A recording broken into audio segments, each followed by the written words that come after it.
بنی اسرائیل میں ایک بادشاہ تھا جس نے اپنے پاس ایک جادوگر رکھا ہوا تھا۔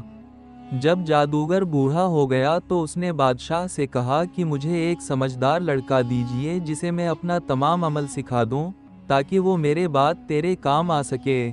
بادشاہ نے ایک لڑکا مقرر کر دیا جو اس سے جادو سیکھنے لگا۔ اس لڑکے کے گھر اور جادوگر کے درمیان کے راستہ میں ایک عبادت گاہ تھی جس میں ایک راہب یہود کا عالم اللہ کی عبادت کرتا اور لوگوں کو دین سکھایا کرتا تھا۔ لڑکا اس کے پاس بھی جا کر دین کا علم سیکھنے لگا۔ اتفاق سے ایک دن ایسا ہوا کہ جب وہ راہب کے پاس سے جادوگر کے پاس جانے کے لیے نکلا تو اس نے دیکھا کہ ایک بہت بڑا اژدہا لوگوں کے راستہ میں آ کر کھڑا ہو گیا ہے، جس سے لوگوں کی آمد و رفت رک گئی ہے۔ اس نے سوچا یہ موقع اچھا ہے، اس بات کی تصدیق ہو جائے کہ جادوگر کا مذہب سچا ہے یا اس راہب کا۔ اس نے ایک پتھر اٹھایا اور اللہ سے دعا کی کہ اگر راہب کا دین سچا ہے تو یہ جانور مر جائے ورنہ نہ مرے۔ یہ کہہ کر اس نے پتھر مارا تو اژدہا فوراً مر گیا۔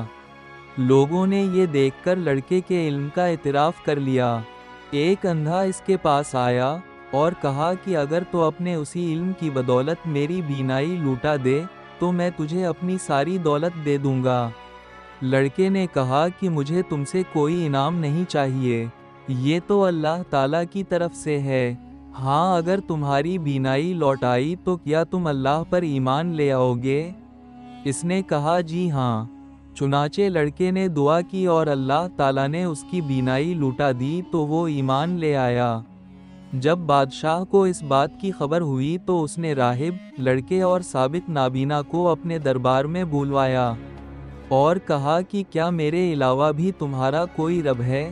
انہوں نے کہا کہ اللہ ہی ہم سب کا رب ہے۔ بادشاہ نے لڑکے کے علاوہ ان دونوں کو آرے سے چیر کر 2 ٹکڑے کرا دیا اور لڑکے کے بارے میں اپنی فوج کے ایک دستے کو حکم دیا کہ اسے پہاڑ کی چوٹی پر لے جا کر اس سے اللہ کا دین چھوڑنے کا پوچھنا، اگر چھوڑ دے تو ٹھیک ورنہ دھکا دے دینا تاکہ نیچے گر کر مر جائے۔ جب وہ اسے پہاڑ کی چوٹی پر لے گئے تو اس لڑکے نے اللہ سے یہ دعا کی، اے اللہ، جس طرح تو چاہے مجھے ان سے بچا لے۔ اللہ تعالیٰ نے پہاڑ پر لرزہ طاری کر دیا۔ وہ ساری فوج جو اس کو مارنے گئی تھی خود گر کر مر گئی اور لڑکا صحیح و سلامت دوبارہ بادشاہ کے دربار میں پہنچ گیا۔ بادشاہ نے پوچھا کہ میرے فوجی کہاں ہیں؟ اس نے کہا کہ ان تمام کو میرے رب نے مار ڈالا اور مجھے بچا لیا۔ بادشاہ نے پھر دوسرے دستے کو حکم دیا کہ اسے سمندر میں لے جاؤ اور جب درمیان میں پہنچو تو اس سے اللہ کا دین چھوڑنے کا پوچھنا، اگر چھوڑ دے تو ٹھیک ورنہ ڈبو دینا۔ وہ اسے لے گئے۔ جب درمیان میں پہنچے تو اس لڑکے نے پھر اللہ سے وہی دعا کی، اللہ نے تمام کو غرق کر دیا اور اس لڑکے کو بچا لیا۔ وہ پھر بادشاہ کے دربار میں پہنچا تو بادشاہ نے پوچھا کہ میرے فوجی کہاں ہیں؟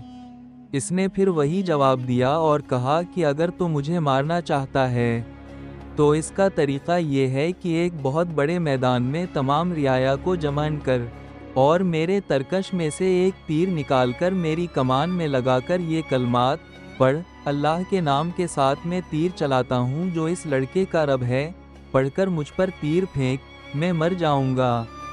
بادشاہ نے ایسا ہی کیا اور لڑکا مر گیا۔ تو ساری قوم جو یہ منظر دیکھ رہی تھی فوراً اللہ پر ایمان لے آئی اور اس کی بندگی کا اقرار کر لیا۔ بادشاہ یہ دیکھ کر بہت پریشان ہوا اور اس نے اپنے فوجیوں کو خندقیں کھودنے اور ان میں لکڑیوں کے ذریعے آگ جلانے کا حکم دیا اور تمام کو اس کے گرد اکٹھا کر کے ہر ایک سے اس کے دین کے بارے میں پوچھا جاتا۔ جو توحید کا اقرار کرتا اسے زندہ آگ میں پھینک دیا جاتا۔ اس طرح بہت سارے مومن مردوں اور عورتوں کو آگ میں زندہ جلا دیا گیا۔ وہ آگ بہت ہی زیادہ بھیانک اور بڑی تیز تھی۔ مومنین کو اس لیے انتقام کا نشانہ بنایا گیا کہ وہ اللہ رب العالمین پر ایمان لا چکے تھے۔ ارشاد باری تعالیٰ ہے، خندقوں والے ہلاک کیے گئے، وہ ایک آگ تھی ایندھن والی، جبکہ وہ لوگ اس کے آس پاس بیٹھے تھے اور مسلمانوں کے ساتھ جو کر رہے تھے اس کو اپنے سامنے دیکھ رہے تھے۔